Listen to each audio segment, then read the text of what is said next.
大家好，歡迎收睇滋滋遊遊。講返上一集嘅行程，我哋去咗位於深圳坂田嘅主題樂園嗰度玩咗一日，之後我哋去咗附近嘅坂田萬科廣場，我哋就喺呢一個商場度四周圍行逛一下。我哋又去咗食潮汕牛肉火鍋，今次我哋終於食到好嘢啦！呢度嘅牛肉火鍋簡直就超級好味啊！當日我哋仲入住咗一間性價比好高嘅酒店，300幾蚊港紙一晚嘅酒店，又有啲咩體驗呢？第二日嘅行程，我哋繼續返去呢個商場吃喝玩樂。我哋實在太中意飲茶啦，所以又去咗飲啖茶食個包，最後去埋商場入邊嘅兒童樂園嗰度玩。好啦，事不宜遲，我哋即刻開始今集嘅行程 ，Let's go！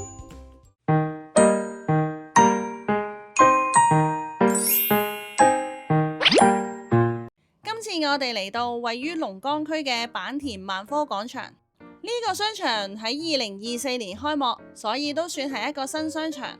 商場正門就有一隻巨型嘅黑臉琵鷺，嚟到呢一度指定嘅動作梗係打個卡先啦。我哋去到嘅時候已經係晚餐嘅時間，所以第一時間我哋去揾嘢食醫下個肚先。今次我哋去食非常之出名嘅八合里牛肉火鍋。呢度最主打嘅當然就係新鮮現切嘅靚牛肉啦，同埋有一個非常之抵食嘅2人套餐。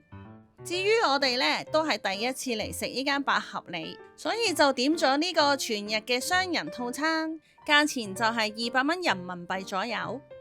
啲牛肉上台之後呢，感覺到仍然都係非常之新鮮，賣相係相當之唔錯，實物同圖片呢係完全相符噶。呢度啲靚牛肉呢，唔知淥幾耐都唔緊要，因為呢度呢有職員會幫手將啲牛肉淥熟佢。呢度嘅牛肉呢係唔需要有精緻嘅擺台同埋湯底，簡簡單單食翻牛肉本身嘅鮮味就已經非常之滿足。芝麻咩感覺？超爆好味，無敵好味，10級好味。哇！呢個鮮牛丸。哇！從來未試過咁好味啊！哇！乜嘢味都唔使點啊！你覺得呢，爸爸？嗰啲牛肉係好味過上次嗰間。一入口即刻化㗎。我好開心啊！我就係要呢啲感覺。就係要呢啲啊！為什麼那麼好吃呢？它接得薄吧？新鮮嗎？是因為新鮮。3小時就不賣。哦，3個小時就不賣啊！哇！呢間商場咁多食肆咧，嗰啲要排隊，真係唔係浪得虛名。同埋呢間咧係大眾咧4.9啊，呢一間啊，唔講其他鋪頭啊，即係分店啊，即係呢個商場嚟講係好高分啊。平時芝芝咧係唔食肉嘅，但嚟到呢度肯食肉，你就知道呢度嘅質素係點啦。哇！你唔好響哇啦，你講唔到嘢啦。我唔講到嘢啊！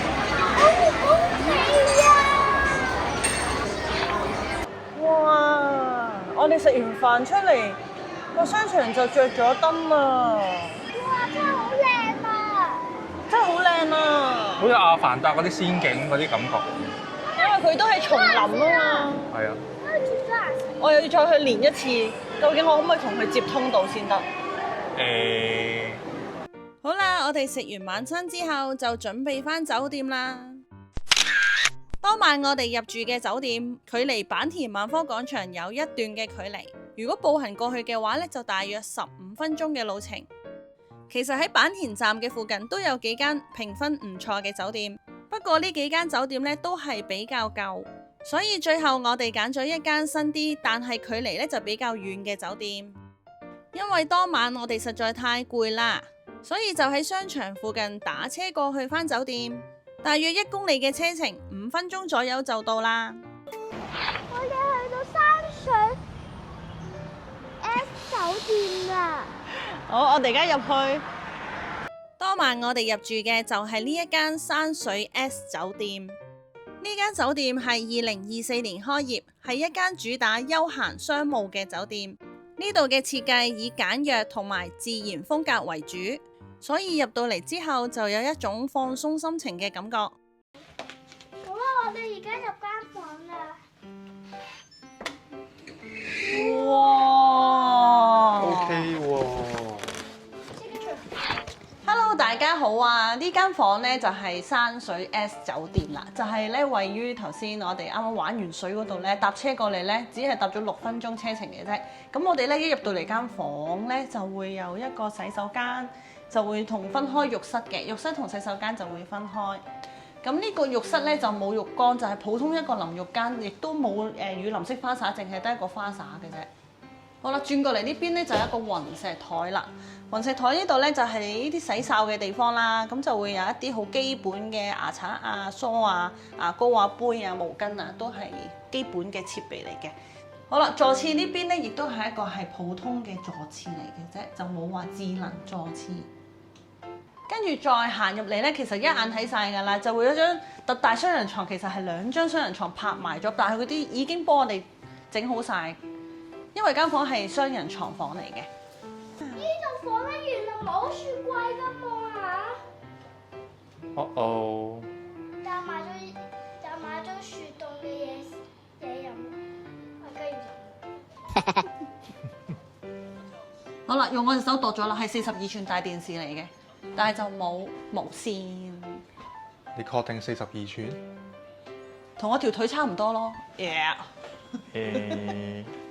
好，呢度咧其實係一間咧好智能嘅房啦，係會有咧窗簾係撳掣咧就會自動打開嘅，亦都可以咧望到呢度咧有一部咧機仔喎。咁我哋個小朋友示範一下。掃都，你說開窗嚟。好的，正在打開設備。犀利。另外呢邊咧就有張小圓台，同埋有張凳子，就放你食下嘢啊、寫下字啊、做下功課啊。如果未做功課，帶功課嚟做啦。咪馬嚟深圳，仲要做功課。係啊。最後呢間房最埋邊咧就會有一張貴妃椅。貴妃 ，hello。好，最後講埋啦，我哋呢間房咧係393蚊，呢間房係393蚊港幣。我哋仲要係嚟之前嘅早2日先 book 嘅啫，所以如果可能再早啲 book，或者會再平啲。好啦，今日嘅開箱就去到呢一度啦，我都要同呢個小寶寶去沖涼啦。我哋聽日再見聽日啦。再見，拜拜。拜拜。The next day.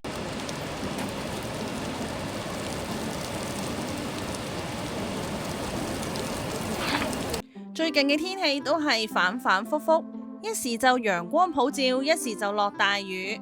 去旅行最驚就係遇到呢啲天氣。不過好彩，我哋當日嘅行程都係喺商場入邊，所以如果落大雨需要改行程嘅話，呢度起碼有個大商場可以俾大家行下同埋吃喝玩樂。至於呢個商場嘅設計都幾特別，係一個將自然生態同埋商業空間融合嘅大型購物中心。好啦，時間呢亦都唔早啦，我哋呢就先去揾間餐廳醫飽個肚先。我哋去咗呢間位於商場5樓嘅大湯家。呢間大湯家主打係正宗嘅燉湯同埋粵菜，不過呢度都有得飲茶食點心，所以我哋都入咗去試下。呢間大湯家喺深圳唔算好出名，只係有幾間分店。至於飲茶方面，點心都有唔少嘅選擇。呢度有一個好特別嘅地方，就係部分嘅點心價格咧係逐件計嘅，可以每款點心嗌少少，唔怕食唔晒，又可以試多幾款。如果用埋佢哋嘅會員價，咁就更加之抵食啊！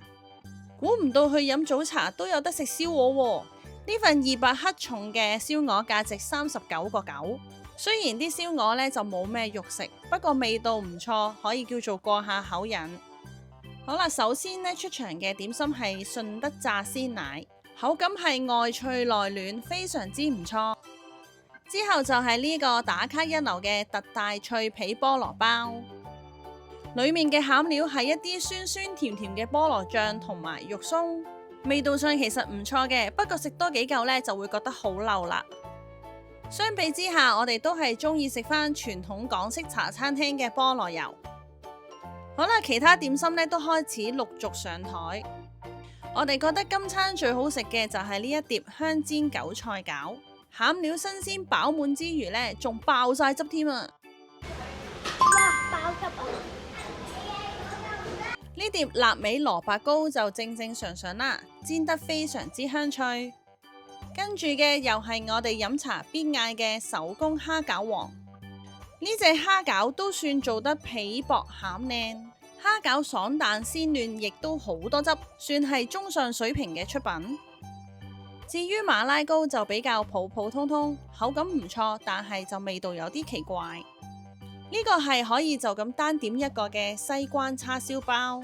至於味道方面都唔錯，係正常發揮嘅出品。呢籠鮮肉燒賣嘅味道同佢賣相一致，都係比較一般。喺深圳要食到好食嘅燒賣都幾難，唔知有冇觀眾朋友仔有好嘅推介呢？嚟到最後仲有呢一籠賣相樸實無華，但係味道都好有驚喜嘅山竹牛肉球。哇，已經超香芫茜味啊！多謝你啊，揀咗呢間。總結呢一次飲茶嘅體驗，算係比較一貫喺深圳飲茶嘅感覺。最後埋單嘅價錢係200蚊港紙左右啦。雖然呢度整體上感覺呢就冇咩太大嘅驚喜，但係無論係價格抑或係服務方面都有佢嘅優勢。至於味道嗰方面就好主觀嘅，我哋就覺得不過不失啦。總括嚟講，如果唔太多人等位嘅話，都可以一試。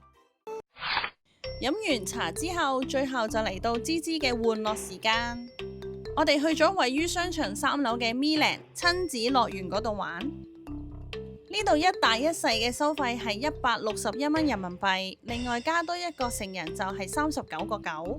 呢個價錢已經可以喺呢度玩足全日啦。手持門票仲可以喺呢度自由出入。提提大家，如果過嚟呢度玩，記得帶埋對防滑襪啊！我哋又嚟咗 MeLand 玩啦！你知道你今日第一站去邊度好啊？即係呢度啦。我哋去做波波池先啦！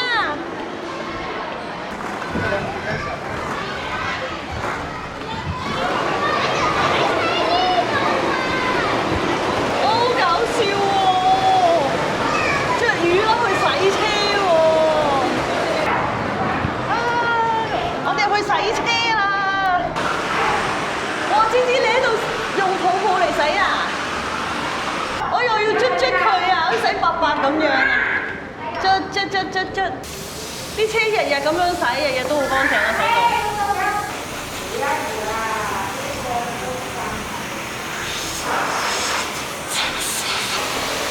芝芝而家已經玩第2架車啦。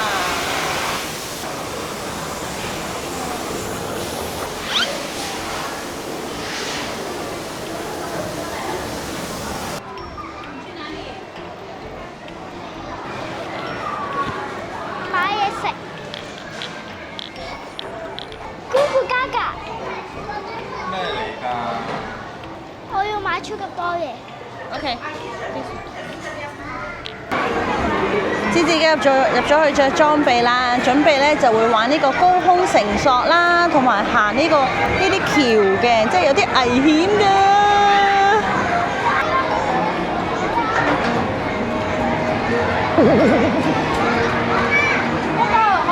準備出去啦！終於到芝芝啦！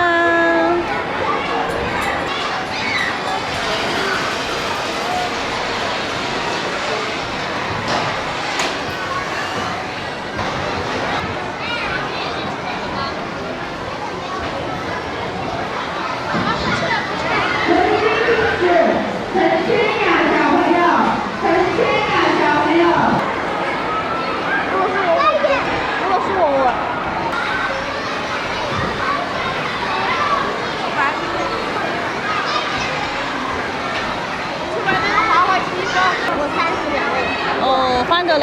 玩完，